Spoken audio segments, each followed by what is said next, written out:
Welcome to the 8A channel, your guide to tools, tactics, and insights which drive real growth in the 8A program. We focus on how smart firms use the 8A program to accelerate growth. In this presentation, we're going to take a deep dive into one of the least understood but most powerful areas of the 8A program, which are the differences between the search letters and requirements letters. Over the years, as a former contracting officer and federal contract consultant, I've worked with many 8A firms which struggle to gain traction with federal agencies.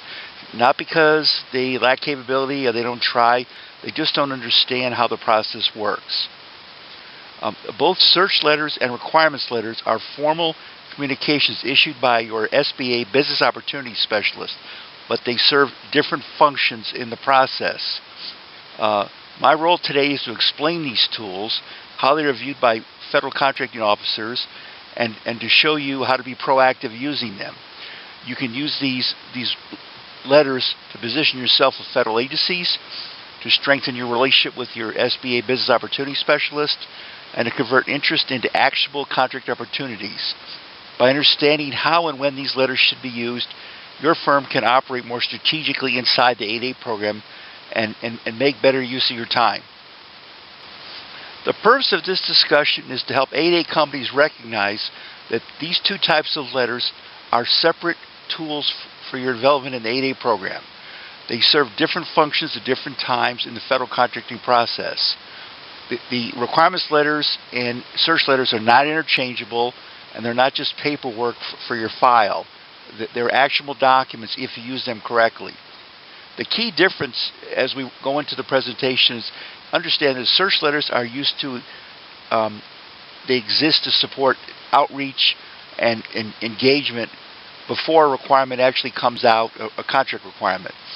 Requirements letters, on the other hand, when a specific procurement is being worked and when it's being offered into the program. So basically, think of it this way: search requirements or search letters are technically new things. Requirements letters are for reoccurring things. If you understand the difference between the search and requirements letter, this allows you to be deliberate and strategic rather than be reactive or not act at all. And when you use these letters, apply them correctly, you can get better results with the 8A program. The search letter is issued by your SBA Business Opportunity Specialist. It's issued under the authority or the guidance of the SBA Standard Operating Procedure 80-058, and it is sent directly to the federal buying agency, and it's always on the behalf of specific 8A, your company, and not the program as a whole. The search letter is an exploratory communication. It's designed to identify potential opportunities, and that those opportunities align with your 8A business plan, which is your SBA Form 1010C, and your business development need and goals. The thing about the search letters serve several strategic purposes. First of all, it introduces your company to the agency. It gives you credibility with the SBA, and it signals to the agency that the SBA is prepared to support your program or your company. The SBA effectively says with the search letter that your firm is capable, that it's approved in the NAICS codes for the particular contract, and it aligns with your business development goals, and that the SBA encourages the agency to consider you for a potential 8A set-aside. If your firm is early in the 8A program, they can be valuable because these search letters document to the SBA that you're serious and that you're taking an active role in the program, and you're not just waiting for opportunities to be given to you, whereas you're actually pursuing them. On this slide, we're going to walk through a representative example of an 8A search letter, what it typically includes. You'll notice that the letter has the following citations. It references Section 8A of the Small Business Act. It cites the Federal Acquisition Regulation FAR 19.8, which is the authority for the 8A, where agencies offer 8A set-asides to the SBA. And third, your firm's approved NAICS codes. This letter reinforces the outreach is not casual, but it is grounded in the regulations and also in federal statute. Now, your business your opportunity in the letter highlights your firm's social and economic disadvantage to the 8A program, your eligibility, that you're active member of the 8A program, and that this work is part of your 8A business development program to develop your company.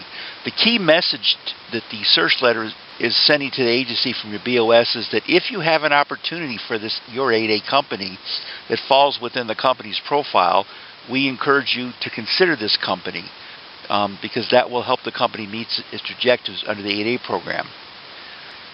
The letter also is good for you because it lets your business opportunity know that you are going to that you're serious, and it also lets the agency knows that the SBA is going to be there to provide support to your company, technical support, manager support, to ensure performance. Okay, the other thing you should do with the search letter is you should also attach a copy of your capability statement and target it for the type of opportunity you're looking for. Now we shift to the requirements letter, which operates in a more targeted manner. A requirements letter is issued when there's already specific procurement requirement under discussion, something that is real defined and under consideration for an 8A offering, usually an existing 8A contract that's coming up for renewal. Unlike the search letter, the requirements letter is not general outreach.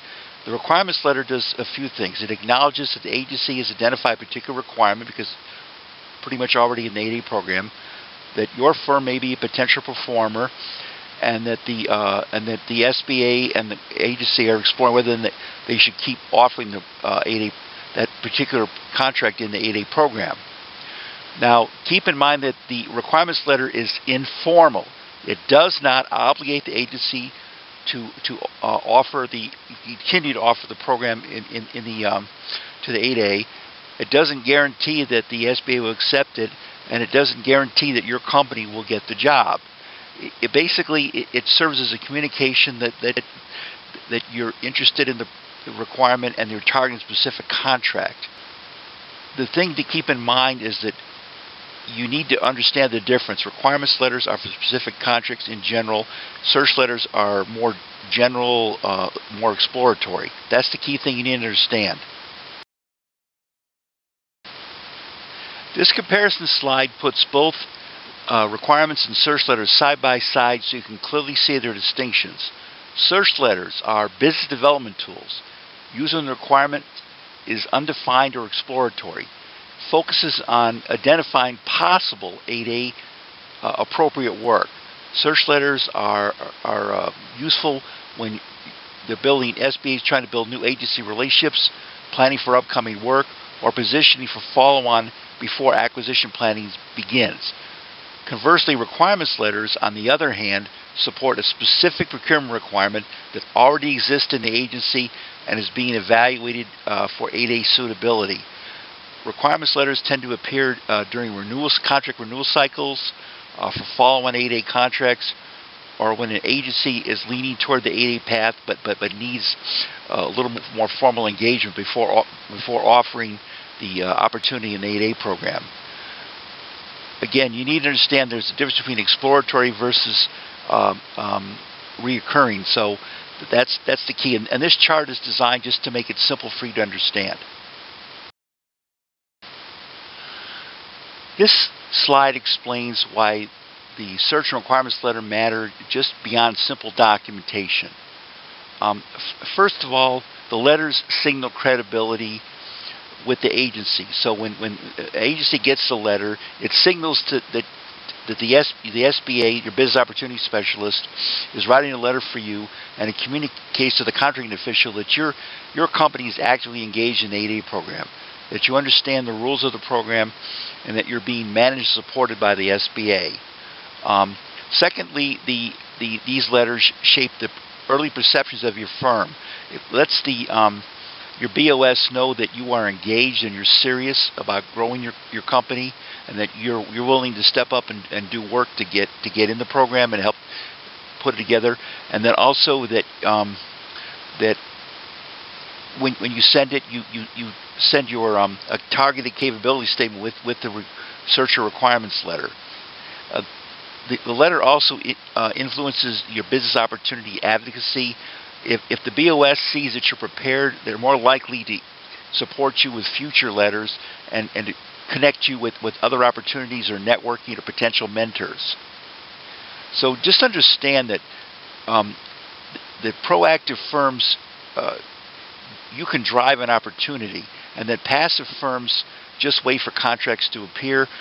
Unfortunately, too many 8A firms are the latter, that they wait for things to appear. There are three types of people in the world: those that make things happen, those that watch things happen, and those who ask what happened. These type of letters put you in the first category. You make things happen. This slide discusses how you should actually use the tools for the 8A search and requirements letters. First of all, your letters need to be targeted and specific.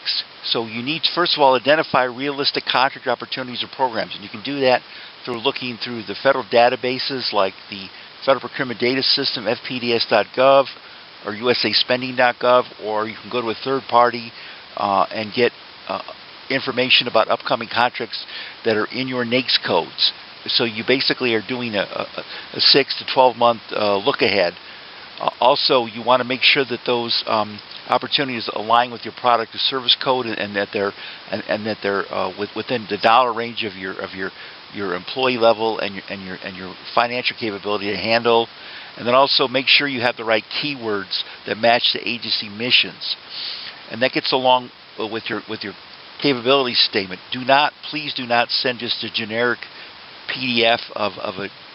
You need to do some homework. You need to dig into the agency mission and use the buzzwords, the regions, the terminology they use in your capability statement, so it has more impact when you send the search requirements letters. And then also understand that these letters are not replacements for business development. You can't just send a letter and forget about it. You still need to call them up, follow up, or email, hey, did you get it? You need to build relationships, go to their trade shows or meet with them. Participate with capabilities. If the agency responds, hey, we like what you got, go actually set up an in person or do it over the Zoom and talk to them. And then also understand you need to develop a value proposition for your 8A. And that working with your BOS, you can use these letters with targeted capability statements to get traction, to get 8A contracts. The key takeaways from this slide are that there are strategic outcomes for companies that use requirements and search letters effectively. Firms that use these letters, first of all, appear more focused and mission aligned to their federal customers. Secondly, they attract more serious conversations from contracting officials. It also increases their access to 8A sole source opportunities and 8A contract renewals, and it helps build continuity across contract life cycles. So when one 8A contract expires, the firm potentially transition to a second renewal. They also make better use of your limited time. You only get 9 years in the program, and that's one time for you and your company. So there are no renewals, and that time goes quickly. It sounds like a lot of time, but it really does go quickly. So the key thing with these requirements letters, you need to do them early. Don't wait till you're. A lot of firms, typically 8A gets the first contract in year 5 or set aside. Don't wait that long. You're halfway through. Start early. Before you even come in the program, you should be working on these type of letters and getting ready and understand how they work. Keep in mind, as we conclude the discussion here, that search letters and requirements letters are not just clerical things. They're actually strong business development tools. Their purpose is to reinforce the SBA's goal for you to be in the program in the first place, is to grow your business. Now, when you send these letters out, be sure that you have a specific capability statement that is targeted and customized. So you should reference the agency, their particular needs, and with a specific value proposition. Please do not use the general generic one.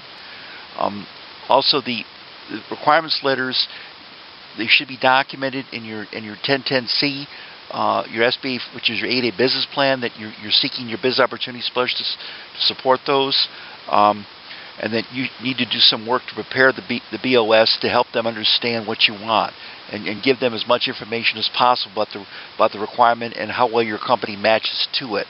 Now, also keep in mind that you only have 9 years in the 8A program, and it goes quick. I know it sounds like a lot of time, so to keep in mind, start early with these letters. Don't wait until you're halfway through or almost done. And then understand that these letters are tools to help you.